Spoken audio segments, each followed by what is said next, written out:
औज़ुबिल्लाहिमिनश्शैतानिर्रजीम बिस्मिल्लाहिर्रहमानिर्रहीम। तमाम मुमिनीन को या अली मदद वस्सलाम अलैकुम वरहमतुल्लाहि वबरकातुहू। अज़ीज़ान, जैसा कि आप लोग जानते हैं कि काफ़ी अरसे से मुक़स्सिरीन और नासिबी हज़रात अज़ादारी और सुल्तान करबला के ख़िलाफ़ बकवासात करते आ रहे हैं, और इस कंटेक्स्ट में इन्होंने बहुत सी ऐसी बातें की हैं जो उन लोगों को नहीं करना चाहिए थी, और चे जाए कि अपनी बकवासात से रुजू करें। ये उल्टा मज़ीद इन बकवासात को आगे लेकर जा रहे हैं। आज की वीडियो वैसे तो मौलवी कामिल बरेलवी के ख़िलाफ़ मुझे बनाने की ज़रूरत नहीं थी, क्योंकि ऑलरेडी इसके ख़िलाफ़ पूरा इल्मी खमसा रिकॉर्ड करवा चुके हैं हम, और इस बंदे की हर धर्मी आपके सामने वाजे कर चुके हैं कि दलाइल बारहा बारहा मैं दोहरा चुका हूँ अपने। इसकी तरफ से अभी तक कोई जवाबी मामला उन दलाइल के लिहाज से पेश नहीं हुआ। मेरे सारे रेफरेंसेस को बरेली शरीफ का चंदा समझ के ये बंदा खा जाता है। अब मुझे इतना बताएं कि जिस बंदे को दलील देने की तमीज़ नहीं है, मैं उससे क्या बात करूं। ये बंदा मुकालमे के लिहाज से पूरा नहीं उतरता, इससे मुनाजरा क्या किया जाए। लेकिन खैर, अब इसने जी एक तरावी के लिहाज से बात करने की कोशिश की, और एक मुकस्सिर मौलवी, खैर उसको वो तो इतना मजहूल है उसका नाम भी नहीं पता, उसने भी सुल्तान करबला की अज़ादारी के लिहाज से कोई बकवासात की हैं। सारी चीज़ों को हम इंशाअल्लाह आज डिस्कस करेंगे। और पहले सबसे पहली बात तो मेरी मौलवी कामिल से है कि तेरी मेहरबानी भाई, दो रिक्वेस्ट मैं तेरे सामने करता हूँ। नंबर 1, हमें शिया किताब से जवाब दिया कर, तेरी किताबें हमारे पे हुज्जत नहीं है। नंबर 2, मेरे दलाइल ना छुपाया कर यार, मैं जो दलाइल देता हूँ उनका जवाब दिया कर। वैसे तो तेरे सारे मौलवियों को, अशरफ आसिफ जलाली समेत सभी को ये बीमारी है, जो मैं तुम्हारी किताबें पेश करता हूँ या तो तुम अपने अकाबरीन से हाथ खींचने की कोशिश करते हो, वो तौसीक में पेश कर देता हूँ वक्तन, या फिर तुम मेरे दलाइल खा जाते हो। यार दलाइल का जवाब दिया करो। मुझे इंतहाई अफसोस भी होता है कि मैं उन लोगों से बात कर रहा हूँ जिन्हें अभी तक मुकालमा न वैसी नहीं आती, मुनाजरा तो खैर दूर की बात है। तेरी मेहरबानी, दलाइल का जवाब दिया कर।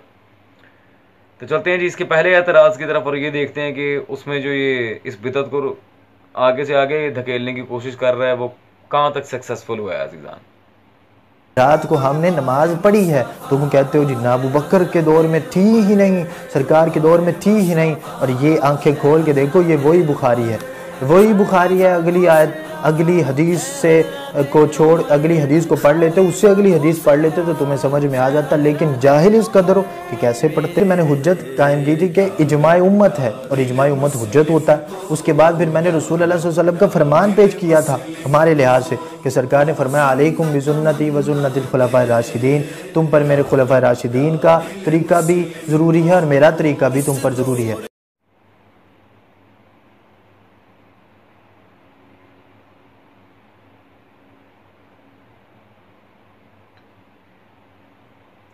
यार भाई एक सच्ची बात बताएगा, तू पागल है या जान के करता है? मुझे बस इतना बता दे आज, तू पागल है या जान के करता है? बात यहां हो रही है तरावी की। हवाला हमें कौन सा दे रहा है? बुखारी। यार भाई ये क्या तरीका है? कोई अलकाफी मल्लायादुल फकीह कुतुब अरबा में से कोई किताब हो, बाकी कुतुब हो जिससे सही सनद के साथ कोई एक रिवायत मौजूद हो तरावी पे? है कोई? हमारी किताब से कोई दलील दी भी है आज तक? अव्वल तो जो दी हैं गुज़िश्ता लेक्चर्स में, इंशाल्लाह वो रमज़ान ख़त्म होने दे, मैं आ रहा हूँ तेरी तरफ। तेरी एक एक दलील का मुंह तोड़ जवाब पहले भी रिकॉर्ड करवा चुका हूँ, वो आगे भी आएगा। लेकिन यार भाई तेरी मेहरबानी, ये जो तू तरावी के लिहाज से अब फिर बुखारी की रिवायत में, बुखारी हमारे पे कब से हुज्जत आ गई? मैं यही तो रोता हूँ तुम लोगों के आगे, अपनी किताबें हमें क्यों चिपकाते हो यार? अपने बाबे अपने इमाम हमारे खाते में क्यों फिट करते हो? यही गंजबख्श वाले सीन में हुआ था। अपने दादा साहब को बचाने के लिए तूने कशफुल माजूब के लिहाज से बात की, मैंने कशफुल माजूब से लेकर शरह कशफुल माजूब तक हर चीज को आगे पेश किया। अब मैं बार बार स्क्रीन पे क्या रेफरेंस दिखाता फिर मुझे ये बता। जिस बंदे को अजीजान उर्दू तलफ़ुज़ नहीं बोलने आते, जिसे ये नहीं पता कि मुखालिफ को डील करते हैं तो उसके घर से हवाला देते हैं, मैं उसकी बात का क्या जवाब दूं? मुझे आप ये बता दें।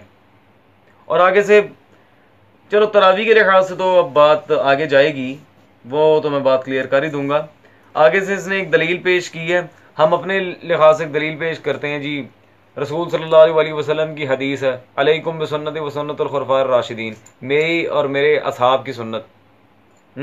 अच्छा जी, आज ज़रा देखते हैं उलमा रिजाल अहले सुन्नत, बल्कि आइमा रिजाल अहले सुन्नत में से एक कि हाँ इस हदीस की क्या औकात है, क्या ये वाकई हदीस है, ये सिर्फ वो ठूस है जो इसने मारी है। पहली बात, तरावी की जो बात है बुखारी का हवाला था, हमारे पे कोई हुज्जत नहीं है, इज़ा जाअल इह्तिमाल फ़बातिल इस्तिदलाल। दूसरी बात ये है कि ये अलैकुम बिसुन्नती वाली जो रिवायत है ये मैं बता देता हूँ। ये अजीज़ान मेरे पास कदीमी कुतुब खाना कराची से छपी मौजूद है, अल मौदूआतिल कुबरा, मुल्ला अली कारी। इसको तो जानते ही ना भाई, मुल्ला अली कारी साहब की मेरे हाथ में मौजूद है मौदूआतुल कुबरा। अल्लाह अकबर, आपकी तरह पीडीएफ नहीं मारा सोने, किताब हाथ में है।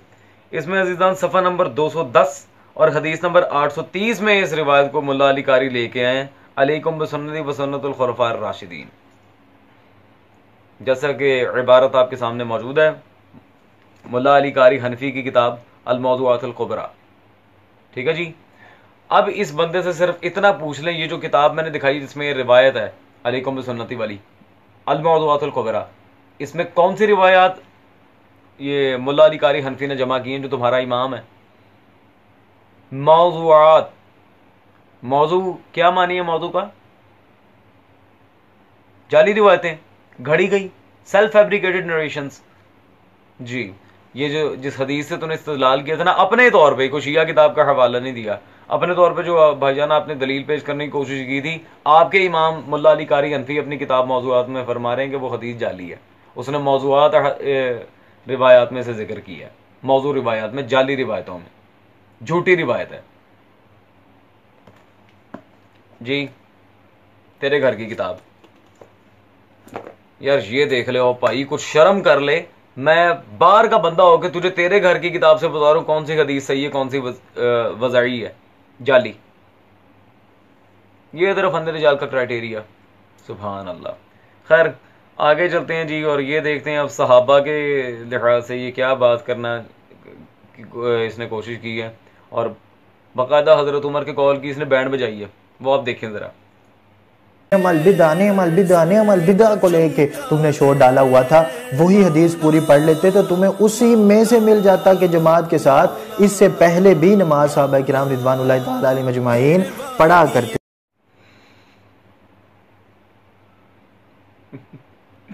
अजीजान मुझे लिटरली बताएं, अब इस बंदे ने हजरत उमर की तौहीन की। मैं बिरादरान अहले सुन्नत से पूछता हूँ, बाकी जो हमारे मुनसिफ मिजाज भाई हैं तेरी तरह नासवी नहीं है, मैं उन्हीं से पूछता हूँ क्या ये हजरत उमर की तौहीन नहीं है? ये हजरत उमर के कॉल को जो बुखारी से हमने पेश की थी, नेमल बिदत और हाज़िही, ये कि हाँ मैंने बिदत की है, उस कॉल को ये भाईजान किस तरह पेश कर रहे हैं? यूं भंगड़े डाल डाल के, नेमुल बिद्दा। जिसे हजरत उमर की कॉल का ही एहतराम ना हो, वो क्या हजरत उमर का दिफा करेगा, मुझे ये बताओ। और इसने एक भोंडी बात भी की थी जी, हजरत अली ने मना क्यों नहीं किया? अब मौला कायनात की तरफ क्यों जाता है जब हजरत उमर ने खुद कह दिया बुखारी के बकौल के ये बिद्दत है? मौला कायनात की तरफ क्यों जाता है? अच्छा, अब इसे एक आग लगी है जी, बुखारी में रिवायात है कि रसूल सल्लल्लाहु अलैहि वसल्लम ने भी पढ़ी है, असहाब ने भी पढ़ी है, तो तुम कैसे कह सकते हो हजरत? और जब हजरत उमर ने कह दिया कि बिद्दत है, तो हजरत उमर क्या झूठ बोल रहे हैं? झूठ बोल रहे हैं हजरत उमर? तो वो कुल्लुहुम उदूल वाली बात कहां गई फिर? जैसे क्या हजरत उमर झूठ बोल रहे हैं? बेटे फंसने वाली बात है। या क्या हजरत उमर ने झूठ बोला है, या फिर मान जा गुज़िश्ता अदवार में नहीं थी। और अगर तफसील चाहिए तो अजीज़ान अब मैं इसके घर की किताबों के हवाला जात देने लगा हूं, उससे बाकायदा वाज़ेह हो जाएगा कि तरावी हजरत उमर की इजाद है। हम बुखारी की जो रिवायत पेश करते हैं जिसमें हजरत उमर ने तरावी को बिद्दत कहा है, वो हम अपने पास से, ना हमें कहने का कोई शौक है ना कोई बात, हम दलाइल दे के बात करते हैं जो आप पी जाते हो। खैर अब इसके आइमा तारीख की तरफ चलते हैं और ये देखते हैं क्या उन्होंने हमारी तायीद की है और उन्होंने ये बात हम तक पहुंचाई है कि वाकई हजरत उमर की अवलियात और इजाज़ात में से एक है तरावी। खैर आए जी, सबसे पहले तो इनके यहाँ जो मुतासिब तरीन मौर्रिख था जिसने बनी उमैया की बदमाशियों पर बहुत पर्दे डालने की कोशिश की है, उसकी इब्न खलदून की किताब में आपके सामने पेश करना चाह रही हूँ। ये दारुल इरशाद कराची से छपी, घर नहीं बनाई मैंने, तारीख इब्न खलदून। ठीक है जी, तारीख इब्न खलदून में ये मेरे पास जी तेरा किताब दो हों तो मेरे जी बन जाती है। खैर जिल्द नंबर 2 और 3, वॉल्यूम नंबर 2 एंड 3। इसके वॉल्यूम नंबर 3 में तारीख इब्न खलदून में अजीज़ान, जब हम सफ़ा नंबर 244 पे 244 पे चलते हैं इब्न खलदून के, तो यहाँ पे अल्लामा इब्न खलदून ने जो रिवायत नकल की है बाकायदा आप देख सकते हैं हज़रत उमर के लिहाज से कि इजादात हज़रत उमर में से 14वीं इजाद ये नमाज तरावी को जमाअत के साथ पढ़ने का हुक्म फरमाया। ठीक है जी जनाब, सीधे रहे हो ना। हज़रत उमर ने तरावी की इजाद की थी, तेरा इमाम इब्न खलदून लिख रहा है।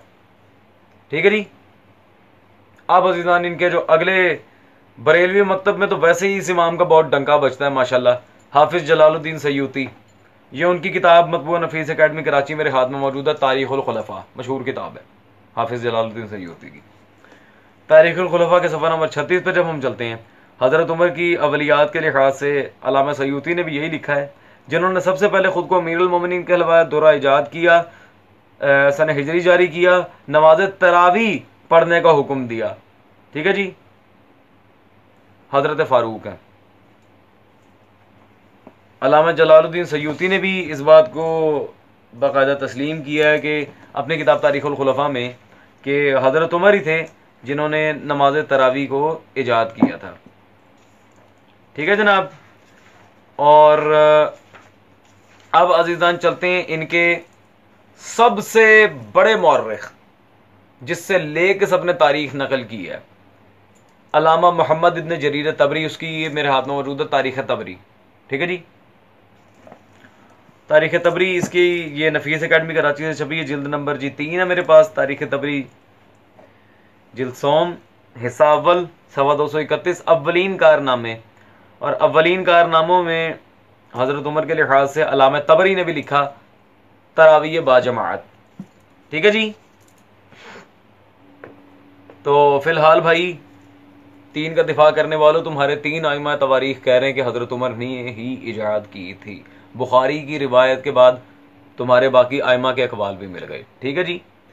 और अगर अभी भी किसी किस्म का कोई शुबा, और मैं कसमन ये बात कह रहा हूँ, मैं रोज़े की हालत में हूँ, मैं कसम खाकर अज़ीज़ान की बात कर रहा हूँ कि ये भी बिल्कुल मजाक है।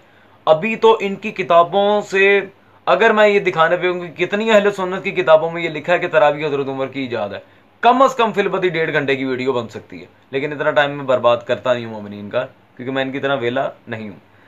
खैर, अब तो इनकी मैं वो किताब पेश करने जा रहा हूँ, उस रिवायत का जो रावी है वो तो ऐसा रावी है, ना किताब का इनकार कर सकते हैं ना ही उस रावी का।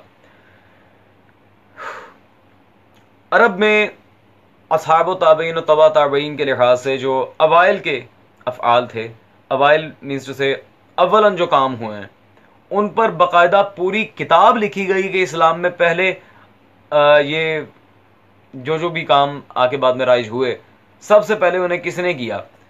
इनके इमाम अहमद बिन अमर बिन अबी आसिम अश-शैबानी, ठीक है जी, इब्ने अबी आसिम शैबानी साहब की किताब है किताबुल अवाइल, मेरे हाथ में मौजूद है, मकतबा इस्लामिया से छपी है किताबुल अवाइल, जो उन्होंने पूरी किताब लिखी है अव्वलन जो काम होते रहे इस्लाम में, आपके इमाम इब्ने अबी आसिम शैबानी साहब ने। अजीज़ान, इसमें सफ़ा नंबर 137 पे जब हम चलते हैं, ठीक है बेटा, यहाँ पर जो रिवायत है, सबसे पहले लोगों को बाजमात तरावी पर जमा करने वाले, और रावी कौन है? अब्दुल्ला बिन उमर। ठीक है जी, अब्दुल्ला बिन उमर से मर्जी है कि सबसे पहले जो जिस शख्स ने लोगों को नमाज तरावी बाजमात पर जमा किया वो उमर इब्न खत्ताब है। खुद हजरत उमर के बेटे ने इस बात को तस्लीम किया है कि सबसे पहले तरावी पढ़ाने वाले हजरत उमर हैं। क्यों मियां? बाकी किताबों को तो छोड़ना, मुझे सिर्फ इस किताबुल अवाइल का जवाब ही दे दे चल यार। तेरे इमाम इब्ने अबी आसिम साहब ने जो इसमें लिखा है किताबुल अवाइल में, और खुद हजरत उमर के बेटे ने इस बात का एतराफ़ किया है। और भाई तू तो कल जमा है, जब हजरत उमर के अपने बेटे ने कह दिया तो फिर मौला अली की तरफ क्यों जाता है? तो कई मुझे को खारजी लगता है, जब भी सवाल हम उठाते हैं तो मौला की तरफ चल पड़ता है, फिर छितर खा के वापस आता है। ये किताबुल अवाइल में भी मौजूद है। ठीक है जी, और दिखाने को मैं फिर कह रहा हूं, मेरी बात कान खोल के सुन, हवालों का जवाब भी दें, शिया किताबों से नमाज तरावी की सही सनद के साथ रिवायत भी ला के दे। और मैं फिर कह रहा हूं यह मजाक है, अभी बेबहा दलाइल पढ़े हैं तेरे मसलक की किताबों के। गॉट इट, ना जस्ट गेट लॉस्ट। खैर अजीजान, इसका चैप्टर तो होना यहाँ क्लोज, ये तो इस काबिल ही नहीं, इसे मुंह लगाया जाए। एक उसूली मौलवी ने भी अज़ादारी सुल्तान करबला के लिहाज से बकवास करने की कोशिश की और उसने जो बातें बाकायदा की इस लिहाज से। अब हम उस मलून की तरफ चलते हैं। कौन सी आजादारी, किस आजादारी की बात कर रहे हो आप? आजादारी तो तागूतों के खिलाफ उठने का नाम है, आजादारी तो बेदारी है, आजादारी तो वो है जो यजीदियत के निजाम को खत्म करती है। ये कौन सी आजादारी है जो तुम ये जो आजादारी तुम करते हो ना, जिसके लिए तुम निकले हो बाहर, ये आजादारी तो तरावी के बराबर नहीं है। मैं समझता हूं तरावी से भी नीचे है ये आजादारी, ये जाकिरीन की आजादारी। क्यों? क्योंकि देखें, तरावी में लोग मस्जिद में जाकर के नमाज पढ़ते हैं, कोई चरसी आकर के नमाज नहीं पढ़ाता वहां पर। लेकिन तुम्हारी इन जाकिरीन की आजादारी में चरसी और भंगी आकर के नौहे पढ़ते हैं और आकर के जाकिरी करते हैं। तुम्हारी आजादारी में मुज्तहिदीन मराजे की तौहीन, तुम्हारी आजादारी में मुज्तहिदीन मराजे की तौहीन। मेन मुद्दा आजादारी से दुश्मनी का यही है कि जो मुज्तहिदीन की तौहीन होती है, हुई मुज्तहिदीन की तौहीन होती है। और ये जो जाती हमला इसने करने की कोशिश की, इस लिहाज से इल्मी दलील तो कोई भी नहीं है। मेरे लिहाज से तरावी से बदतर है। तेरी औकात ही क्या है क्या? तू हुए गूंज कीड़े आ, तेरी औकात ही क्या है मेरे लिहाज से? ना 3 में ना 13 में कूड़े है, ना किताब ना मुतालिया ना कोई बात। मेरे लिहाज से, तेरे लिहाज से तू मुनाजिर है। अभी मफूल में मुनाजरा की तारीफ क्या है तो आगे से कहेगा ये मसले मुनाजरों से हल नहीं होते। मेरे लिहाज से नहीं है जी। वो है क्या? मेरे लिहाज मजहूर रावी ना हुए थे। अच्छा जी, वहां चरसी भंगी आते हैं। चरसी भंगी अब वक्त जिनका नमक हलाल करने की कोशिश करके तरावी के लिहाज से बकवासात कर रहे हो, मैंने तरावी पे बिल्कुल मुंह तोड़ जवाब रिकॉर्ड करवा दिए उन्हें। लेकिन चलो अपने बाबा को बचाने की कोशिश ना, आप फिर मैं तुझे बताता हूँ चरसी भंगी कौन है। ठीक है जी। ये क्या है जी? सिस्तानी की तौज़ील मसाइल। हाँ, ये मैंने घर नहीं बनाई जनाब, जामिया तालीमात इस्लामी पाकिस्तान से छपी है। आजा पुत्र, कहते हैं तकलीद। आप मैं तुझे तकलीद करवाऊंगा। सफ़ा नंबर 29 और मसला नंबर यहाँ पर 108। शराब के मामले में क्या लिख रहे हैं जरा अजीजान गौर करें। लिखते हैं जी, शराब नजीस है, इसके अलावा इंसान को मस्त कर देने वाली चीजें नजीस नहीं है। इंसान को मस्त कर देने वाली चीजें नजीस नहीं है। There we go. लो, जो मस्त कर देने वाली चीजें नजीस नहीं है। सुभान अल्लाह। और मौलवी तू तो कहता था भाई तुम्हारे मुज्तहिदीन बड़े मुत्तकी हैं। ए तकवा जी, ये तकवा है कि तक्का है?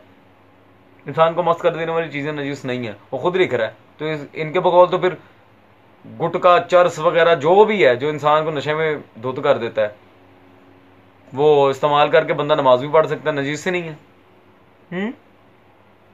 पहले अपने घर की खबर लो, तुम्हारे यहाँ कैसे कैसे गंदे और घटिया फतवे आते हैं। ठीक है जी, लेट्स मूव ऑनवर्ड्स। अज़ादारी पे इसने जो बकवास की थी, बड़ा मुस्तहिद मुस्तहिद मुस्तहिद करता है ना तू। आ तुझे मुस्तहिद की बात बताऊं। अज़ादारी हुसैन क्या है? ये मेरे हाथ में जी तेरे आयतुल्लाह रब्बानी खलखाली, जो करेगा आज तुझे खाली, उसकी किताब है अज़ादारी दीदगैया मरजैयत। ठीक है जी, आओ जी। अज़ादारी दीदगैया मरजैयत मेरे हाथ में मौजूद है किताब अज़ीज़ान। ये तहफ़्फ़ुज़ अज़ा इदारे से छपी है, घर नहीं बनाई मैंने। सफ़ा नंबर 90 और फतवा जिसका मैं दिखाने लगा हूँ, लिटरली इस बंदे की मैं कहता हूँ आज तबीयत सेट हो जाएगी। सफ़ा 90 पे किसका फतवा है जी? अज़ादारी के सिलसिले में रहबर इनकलाब इस्लामी जनाब खुमैनी साहब के बयान का इक्तबास। खुमैनी साहब फतवे में नकल करते हैं जी, सैयद शुहदा सल्लल्लाहु अलैहि ने इस्लाम की मदद की और इस्लाम को निजात बख्शी। ठीक है जी। मजलिस इमाम हुसैन के मिशन की मुहाफिज और जो लोग इसकी मुखालिफत करते हैं, ये सुन जरा, ये तेरे बाबे खुमैनी का फतवा है, सुन। जो लोग इसकी मुखालिफत करते हैं वो इमाम हुसैन के मिशन से बिल्कुल नावाकिफ हैं, वो जाहिल बंदे हैं, नावाकिफ हैं। जी मियाँ हैं, मुज्तहिद मराजे की तौहीन करते हैं। पहले तो लफ्ज़ मरजा उनका उन पे इतलाक तो दिखाओ जिनकी तरफ रुजू किया जाए। मरजा किस मामले में है? वो तकलीदें करवाते हैं, रुजू करने वाले जिस तरफ रुजू किया जाए वो मरजा होता है। चलो मराजा मान भी लिया, ए तेरे मराजे का फतवा ही पाई। अब लगा खुमैनी पे फतवा। खुमैनी कहते हैं जो मजालिस की तौहीन करे वो तो सुल्तान करबला के मिशन से नावाकिफ हैं, उन्हें पता नहीं मौला हुसैन का इरादा क्या था। हाँ, और ये चरसी भंगी वाली बात की थी, ए फाड़ जरा एटम बॉम्ब। क्यों मियाँ, पहले अपने घर की खबर लो, ठीक है। दोबारा सुल्तान करबला पे अगर बकवास की तो ज्यादा कुछ नहीं करूंगा, बस गर्दन तोड़ दूंगा, ठीक है। तेरी ऊंज भी डिंगी है।